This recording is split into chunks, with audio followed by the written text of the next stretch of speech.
What's going on, guys? I'm Takeshi from the New Regime, and welcome to the first of many broadcasts on our clan's channel for Glimmer and Glory. We're going to bring you new and fresh content on a weekly basis, if not sooner. In this video today, we'll be going over what Bungie has released in the live Twitch stream for the Taken King, and I'm going to try to do this in less than 5 minutes.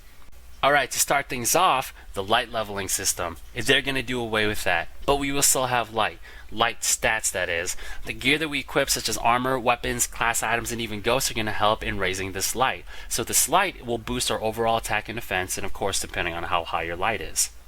And you heard right, class items and ghosts will have perks to them now. Class items will actually be used for something else other than looking really awesome. In the broadcast, they showed us this class item that actually helped our Vanguard reputation progress faster, on top of whatever badassery it's already going to contain. And the ghosts will have some pretty cool perks as well. In the live stream, they displayed ghosts on the speaker that helped in finding or highlighting materials on the terrain, such as spin metal and or relic iron.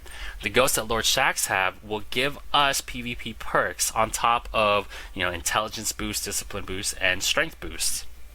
So speaking of perks, armor will come with multiple abilities now. They're going to come in the form of 2 perks or these armor abilities. And you cannot have both of them active, but it seems like we're going to have plenty of combinations to choose from. So while we're on the topic of armor, have you ever accidentally deleted your exotic, or your angry girlfriend, boyfriend, wife, or husband, even your dog might have purposefully or accidentally deleted your favorite exotic? Well, they have something for that now. These exotics are going to come in archives. There's going to be 2 types of archives, one for weapons and one for armor. These archives will track every exotic you've unlocked and show the ones that you've yet to unlock. The best part about it is, if you've accidentally deleted your exotics, you can come back to this archive and retrieve these exotics and previous ones that you had as well. They're going to come with a price, of course. Now, Bungie's also been really gracious and have allowed us to ascend per se, our old exotics into year 2. What's this going to cost? So I'm pretty sure it's going to be something pretty hefty. What will this entail, though? For the armor, the perk that made that armor so amazing are going to be available pre-upgrade after you've, quote-unquote ascended it. I know the exotic weapons will have new attack, but I'm not 100% sure if it's going to follow suit with the armor. For example, Light Beyond Nemesis, it's quick res. You had to go through a tree to unlock that. But once you've ascended it into year 2, Light Beyond Nemesis is going to have that quick res right away, and then it's still going to have whatever progression tree. But we'll have to see. Alright, so factions. Factions will now require a pledge and not just a class item. You'll be able to pledge your allegiance to one faction once a week, meaning if you pledge to New Monarchy today, you cannot pledge to Dead Orbit until the following Wednesday. It's kind of weird having it on Wednesday, but I can understand because, you kind of want them to stay with the faction until the next resets, on Tuesdays. Factions will now have more integral roles in the game, so they're going to give us faction-specific bounties and rewards. These bounties / quests will actually have a central point that you can refer to in your player menu, and you can see if you press start and go to the left, you see there it says quests. You can view all the quests that you have currently. But speaking of bounties / quests, several favorite characters in the tower are going to have bounties or quests for us to do, such as Lord Shaxx, good old Shaxx, the Crucible. So we're going to have bounties coming from him, things that we can accomplish on a weekly basis. What really stuck out to me is that last bounty. At the very bottom it said unknown reward. So they informed us the last bounty of the week is going to have nightfall status prizes. It's going to be crazy. I hope it gives me something good. Come on, RNG. Jesus. Alright, so our favorite gunsmith, Banshee 44, he's going to have more than just greens and rare blues in his weapon stash. He's actually going to have pseudo quests. They're not really quests or bounties, but they're things for you to do. Alright, so these weapon testings, they're going to give you a specific weapon that you're going to go out to either open world or crucible to test. After you killed enough whatever, you shot so many bullets, you can come back to Banshee and you can claim a prize.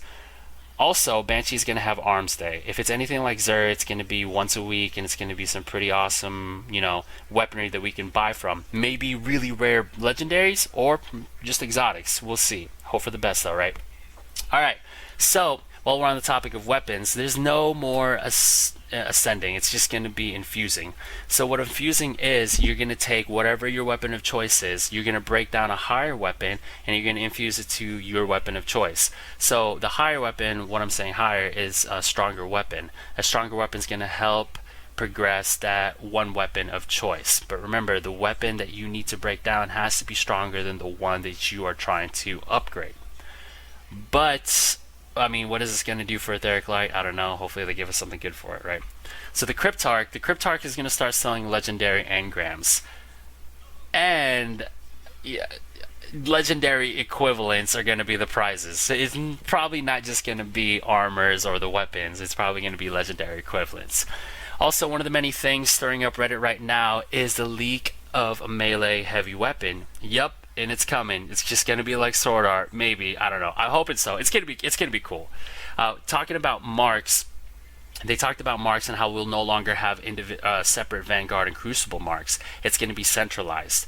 And gaining these marks will not be limited by a weekly cap. So these marks are going to be shared across all 3 of your characters, and the cap is still 200. But you can gain as many as you want in a week. Alright, so last but not least, they doubled the vault space for weapons, not armor, not miscellaneous, but weapons. Now I'm going to take it, okay? Overall, it was a really good live stream for them. What's my time? Okay.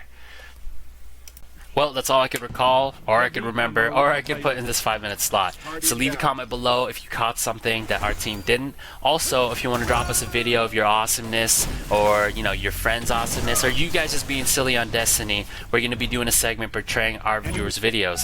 Again, my name is Takeshi, and until next time, Guardians, stay safe.